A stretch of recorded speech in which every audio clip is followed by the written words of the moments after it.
ఒక చిన్న పని ఉండడం వల్ల మేమైతే మళ్ళీ హైదరాబాద్ నుంచి కర్నూలుకి అయితే వెళ్ళామన్నమాట. సో ఈసారి కర్నూలుకి నుంచి హైదరాబాద్కి వెళ్ళేటప్పుడు రిటర్న్ బ్యాక్ వెళ్ళేటప్పుడు అయితే మేము మా బాబుని అయితే తీసుకొని వెళ్ళాము. ఎందుకంటే కొంచెం మా అమ్మ వాళ్ళకి కొన్ని వర్క్స్ ఉండడం వల్ల సో వాడిని కొన్ని డేస్ మా దగ్గర ఉంచుకుందాం అనేసి తీసుకొని వెళ్ళాము.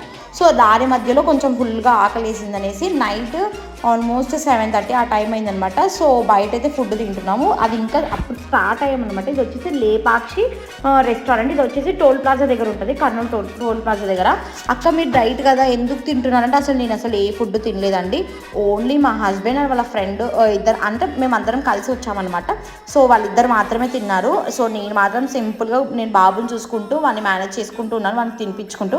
అంతకుమించి అక్కడ డైట్ కదా మళ్ళీ బయట ఫుడ్ ఎందుకు తింటున్నాం అంటే తినొచ్చండి కావాలనుకుంటే, బట్ ఏంటంటే ఆయిల్ ఉన్న ఫుడ్ మాత్రం అస్సలు ప్రిఫర్ చేయకూడదు. ఇక్కడ మా హస్బెండ్ ఈవెన్ టీ తాగుతుంటే కూడా నేను అస్సలు టీ కూడా ప్రిఫర్ అయితే చేయలేదు, ఎందుకంటే దాన్ని షుగర్ వేస్తారు కదా. సో టోటల్గా అవాయిడ్ అయితే చేసేసాను డైట్లో.